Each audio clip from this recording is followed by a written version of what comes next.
The conflict between Russia and Ukraine continues to escalate despite a temporary ceasefire agreement brokered by the United States. Both sides have accused each other of violating the agreement, particularly regarding attacks on energy infrastructure. Russia claims that Ukraine used drones to strike power stations in Bryansk and Kursk, causing widespread blackouts. However, Ukraine denies these accusations, asserting that Russia is conducting a disinformation campaign to justify ongoing hostilities.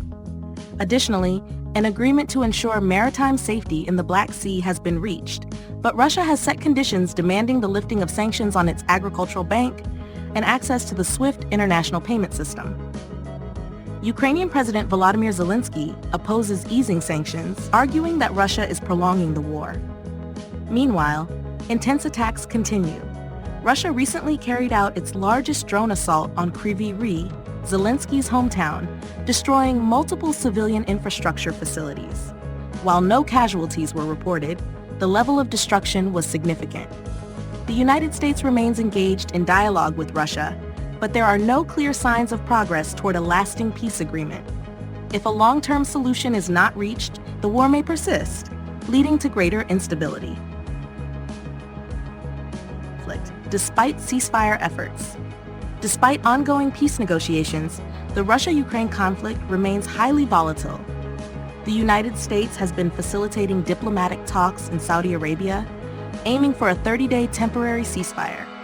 However, both Russia and Ukraine continue to accuse each other of violating agreements, particularly regarding attacks on energy infrastructure. Russia claims that Ukrainian drones targeted power stations in Bryansk and Kursk, causing blackouts for thousands of residents. Moscow argues that these attacks undermine recent diplomatic efforts. In response, Ukraine has denied these allegations, stating that Russia is using misinformation to justify continued aggression. Ukrainian officials claim that Russian forces are still launching strikes on key energy facilities within Ukraine. A separate agreement to ensure safe maritime trade in the Black Sea has also been announced. However, Russia has made it clear that it will only fully commit if Western sanctions on its agricultural bank and financial institutions are lifted. Ukrainian President Volodymyr Zelensky has strongly opposed this demand, arguing that Russia is using the conflict to leverage economic advantages. Meanwhile, Russian forces have intensified their assaults. A large-scale drone attack targeted Kryvyi Rih, Zelensky's hometown, causing extensive damage to civilian infrastructure, including government buildings, warehouses, and fire stations. While no casualties were reported, local officials described the destruction as severe. The United States continues to engage in diplomatic discussions with Russia, but no major breakthroughs have been achieved. As both sides remain firm on their positions, the likelihood of a long-term peace agreement appears uncertain. If the conflict continues, it could further destabilize the region, impact global security, and prolong economic hardships for both nations. Held village in eastern Ukraine, a kindergarten hit by a shell. The Ukrainian army says a shell that was fired from the other side hit just into this kindergarten, there where you can see this hole in the wall, and it fell into the place where the kids were going to have their gym class. Luckily, none of the kids was inside that room. Children were having breakfast at the time and were planning to have lessons in that room at 9 a.m. according to their schedule. Luckily, the children were not hurt, only the employees were shell-shocked. US President Joe Biden believes a Russian invasion will take place any day now. They have not moved any of their troops out. They've moved more troops in, number one. Number two, we have reason to believe that they are engaged in a false flag operation to have an excuse to go in. Every indication we have is they're prepared to go into Ukraine, attack Ukraine. At a UN Security Council meeting, US Secretary of State Antony Blinken warned Russia was already manufacturing a provocation to justify an attack. This could be a violent event. Western sanctions on its agricultural and financial sectors. Ukrainian President Volodymyr Zelensky has strongly opposed this demand, insisting that economic restrictions on Russia should remain in place. Meanwhile, hostilities persist on the battlefield. A massive Russian drone attack targeted Kryvyi Rih, Zelensky's hometown, causing significant damage to civilian infrastructure. Although no casualties were reported, the attack intensified concerns about Russia's military strategy. While the U.S. continues to mediate between Russia and Ukraine, the prospects for a lasting peace agreement remain uncertain. Both sides remain unwilling to compromise, increasing the risk of prolonged conflict. If a resolution is not reached soon, the war may continue to destabilize the region, impact global security, and strain international diplomatic efforts.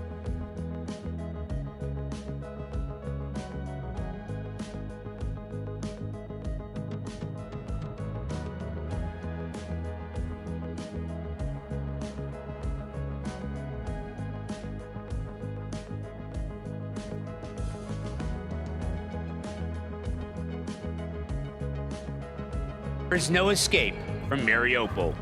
A temporary ceasefire that should have allowed the safe evacuation of as many as 200,000 residents was shattered by renewed shelling for the second day in a row, both sides blaming each other for opening fire. The southern port city has been the target of a sustained and merciless Russian bombardment for days. The city's hospital can't keep up with the amount of civilian casualties. A young man rushes into the emergency room, cradling his 18-month-old son, injured in shelling. Emergency teams do everything they can, but the little boy can't be saved. His mother breaks down in tears and disbelief, almost collapsing in grief, and then kisses her child goodbye. Russia's offensive has gathered pace, advancing ever closer to the capital itself. Residents are digging in and preparing for the worst. Volunteers provide hot drinks and stew. Last week, 25-year-old Stanis. What we're seeing was truly possible. Oh, Drika, they know it's coming now, and they are preparing for it. You know, men are arming themselves, those barricades that you've seen throughout the city. They are grimly determined and serious about what is to happen.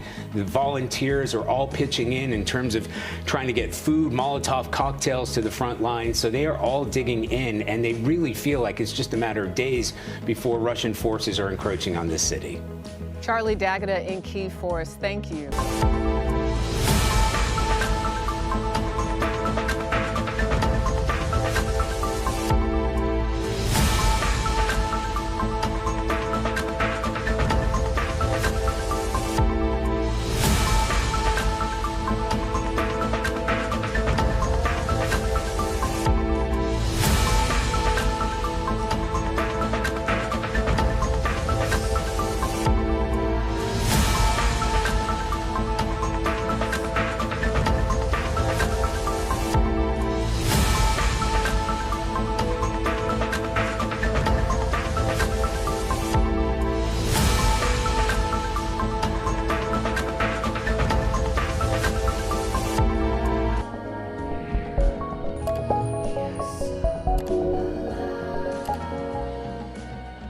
Russia-Ukraine conflict.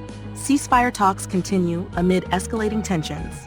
Despite ongoing negotiations in Saudi Arabia, mediated by the United States, the conflict between Russia and Ukraine remains highly volatile.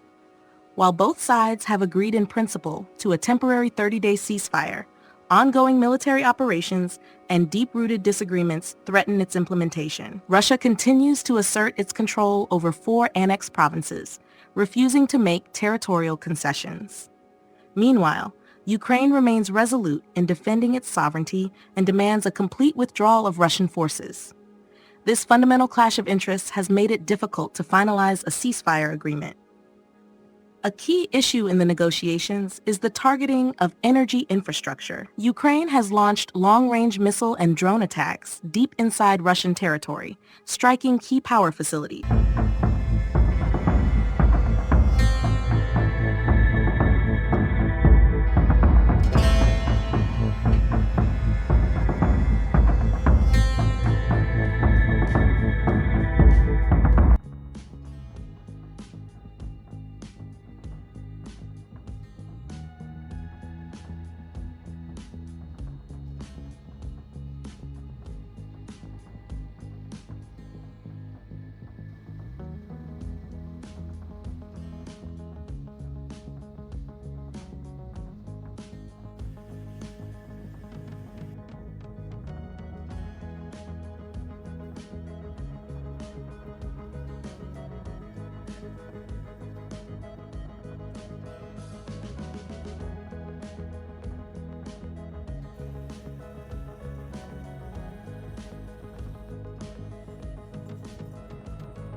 statement in the last few minutes, the Kremlin has said the agreement will only come into force after sanctions are lifted on Russian banks involved in international trade in food and fertilizers, and they are fully reconnected to SWIFT, the network that facilitates secure financial messaging between banks. That means that Russia is effectively saying sanctions must be lifted from its banks, food producers and exporters, as well as insurers, before a ceasefire in the Black Sea comes into effect.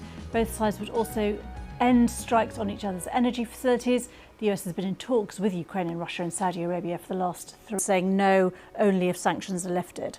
So yet again, caveats and conditions. After 3 days of talks in Saudi Arabia, we have 3 separate statements, and while the statements issued by Washington, they unequivocally say that Russia has agreed to ensure safe navigation in the Black Sea. The statement from the Kremlin says, yes, but, and goes on to list a number of sanctions, which conditions, which basically boil down to lift sanctions from our banks, insurers, food producers, involved in international trade in food and fertilizers, and then Africa in particular.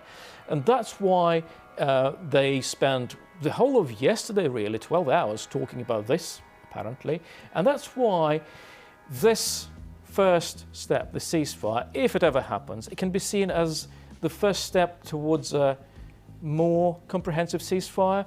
However optimistic this might look, but there's hope. And Vitaly, just on SWIFT, to try to understand what Russia wants, they're saying they want to be fully reconnected to SWIFT, which is a network that allows financial messaging between banks. But for them to be readmitted to SWIFT, do they not need, European countries as well to agree to all this? Well, this is a very complicated system, of course, but America, with its economic clout and financial clout, of course it can set the tone to what's going on. If America says it's okay to work with Russia, then of course other players in the market will probably listen to that and adjust their policy accordingly. So, and why is it so important to Moscow to get that? Well, because it can't receive payments, it can't make payments via that crucial economic system, SWIFT, which essentially is used to move money. And if you can't work with payments, you can't export goods. Vitaly Shevchenko, thank you so much for coming down. Thank you.